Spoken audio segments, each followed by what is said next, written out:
Au nom des travailleurs du ministère de la Pêche et de l'Économie maritime, en ce moment charnière de la vie de notre institution. À Madame la ministre Amimara, au nom du syndicat des travailleurs de la pêche et de l'aquaculture du Sénégal, nous vous adressons nos plus vives et chaleureuses félicitations à l'occasion de votre nomination à la tête du département ministériel stratégique.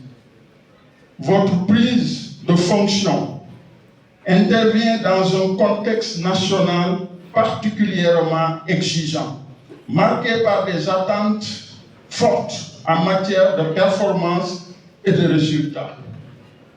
Nous prenons acte avec une attention soutenue et de la communication de Monsieur le Premier ministre de la nouvelle méthode de travail gouvernementale fondée sur l'efficience opérationnelle et la culture du résultat. Soyez rassurés que les agents du ministère des Pêches, à travers le syndicat, sont résolument engagés dans cette dynamique de transformation systémique. Nous aspirons à nouer avec vous un partenariat fécond et durable, fondé sur un dialogue social permanent. Sincère et constructif. Notre engagement demeure total pour accompagner la mise en œuvre de l'agenda Sénégal 2050, étant convaincu que la réussite des réformes repose tout d'abord sur la valorisation du capital humain et la réalisation des expertises nationales. Hommage à Madame la ministre Fatou Diouf. À présent, de rendre un hommage mérité à Madame la ministre sortante. Madame la ministre, le CIPRAPAS tient à vous témoigner sa profonde et sincère reconnaissance pour les actions accomplies au cours de votre magistère. Vous avez su établir et consolider un lien de confiance solide avec les organisations syndicales. Votre sens de l'écoute attentif, votre pragmatisme et votre attachement au dialogue ont permis d'enregistrer des avancées significatives en faveur du bien-être des agents pour lesquels on peut retenir la régularisation et le paiement effectif des primes de motivation interne. L'amélioration substantielle du cadre de vie et des conditions de travail, ainsi que l'élaboration des moyens logistiques adéquats. Les initiatives sociales régulières et constantes en direction des agents, aussi bien au sein des services déconcentrés à Dakar et dans les services, au niveau des services centraux à Dakar et dans les services déconcentrés sur le territoire national.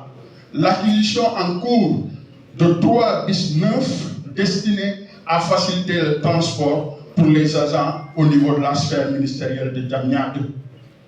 Au-delà de ces réalisations concrètes, vous avez incarné une éthique de service public empreinte de transparence, de rigueur et de respect de la dignité des travailleurs. Assurez-vous, Madame le ministre, que notre profonde gratitude pour votre loyauté envers la République et pour les considérations constantes témoigne l'administration des pêches. Perspectives et attentes. Madame la ministre Amimara, le secteur de la pêche constitue un poumon de notre économie bleue et un pilier fondamental de la souveraineté alimentaire. Face aux défis persistants que représente la lutte contre la pêche illicite non déclarée et non réglementée, la gestion durable des ressources halieutiques et la valorisation des produits à l'export, les travailleurs du ministère se tiennent à vos côtés en tant que premier allié et partenaire engagé. Nous nourrissons l'espoir ferme que votre gestion s'inscrive dans la continuité des acquis engagés tout en ouvrant de nouveaux horizons attendus. À cet égard, nous attendons notamment donc des attentes fortes, c'est-à-dire l'aboutissement du processus de mise en œuvre des fonds d'intervention du secteur primaire, qui est un engagement fort de l'État inscrit dans le pacte de stabilité sociale pour une croissance inclusive et durable. La réalisation définitive et concrète des points inscrits dans notre plateforme revendicative.